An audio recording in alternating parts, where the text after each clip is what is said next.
And welcome back. You can debate on if the Blues will win it all this year. You can't debate that Doug Armstrong has been incredibly successful as the general manager, the most wins ever by a Blues GM. And how about this too? He's led the Blues to the postseason 10 times, including the Stanley Cup. And the Note have recorded 5 of their top 6 point totals in history with Army in charge. Doug Armstrong is tonight's Cardinal Buick Sunday Conversation. Is it good for you when the Cardinals are good, or like if you guys are struggling, you'd like to have the Cardinals kind of dominate the sports pages, right? I think it's great when all the sports teams are doing well. It just there's a jump in the whole city. You see it certainly with the Cardinals and with us. When things are going good, everybody that's involved in sport seems to enjoy that. All right, so let's get to your team. Jordan Binnington said something interesting a couple of weeks ago, that he felt last year he didn't play with the chip on his shoulder when he had that championship run. What are you seeing with Jordan right now? I read that article too. I was interested by that comment. I didn't know that was what motivated him. But at the end of the day, I don't really care what motivates him as long as he's motivated. But he looks like he's focused in. He's dialed in. He understands that last year wasn't the year that he wanted. He understands that as he goes, we go. Are you confident that Thomas and Kyrou are going to make that next step into like stardom? And they have to, right? Because of the commitment you guys have made.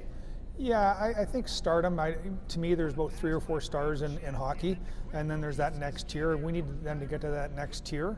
I think they can do that. We're paying them like we expect them to do that.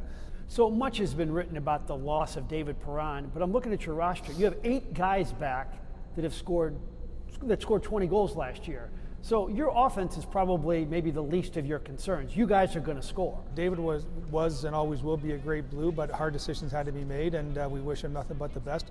But overall, we think that we're going to score enough goals, and it's going to give an opportunity for a Kyrou to take a bigger jump on the power play. We have some young players that want to prove that they should be in the league, and then where they play. So I think offense, if it picks up, the rest of the guys pick up where they did last year, that shouldn't be an issue. So how did you navigate a potentially tumultuous season with Vladimir Tarasenko last year into a terrific season? How did you and Craig Berube do that? Well, I'm going to say Vladimir Tarasenko did that. He came in last year, he was in great shape. He understands the type of player he can be, and whatever happened prior to that point, he understood that for him to maximize his leverage in the market, for him to be the player that he wants to be remembered to, once, like at some point he's going to retire and he's going to look back on his career, and no one's going to really care how much money you make or whatever. They look at your stats, they look at your championships, they look at your all-star games, they look at all those things.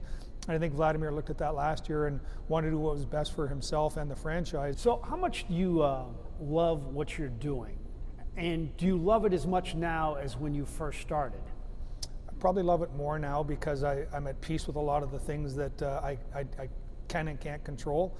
I think when I started out, you want to think you can have an effect in a lot of areas you really can't.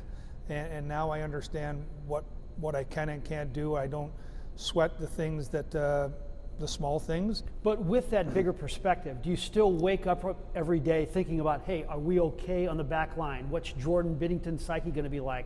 How is Tarasenko going to play? I mean, when you're having breakfast with your wife, are you thinking about that at all times? All the time, and I enjoy that. I wouldn't have it any other way. I think our staff gets crazy, or not crazy, but they, 8 o'clock or 9 o'clock at night, they're sitting down and having a glass of wine, talking to their wife, and they get a text, what about this, what about that, what are you thinking here? That's just our job, that's what we love to do, and Craig and I text a lot late at night, not late at night, but 8, 9, 10 o'clock at night, just with different ideas, different thoughts. Kind of like the State Farm commercial and your wife's wondering who you're talking to? Yeah, the khakis. Yeah, but it consumes us, but it's a great consumption. Final thought, speaking of success, does winning a cup motivate you to want to win that second one even more? And what would it mean to you to bring one more cup here? I'm not sure it motivates me anymore. I think our job is, I was surprised how quickly Craig, our staff, we put that behind us. It might have been August and we were ready to go on to the next year. I think that's just the profession that we're in, that nobody really cares what you did yesterday. It's what you're going to do today and how you're going to plan for tomorrow. I want to bring another cup here. I saw what it did to to the fan base. And it's the great story that everyone says, I just, I want to win one cup, and then you win one, it's like, well, now I want to win another one. The fans, and we want them to enjoy that one more time for sure.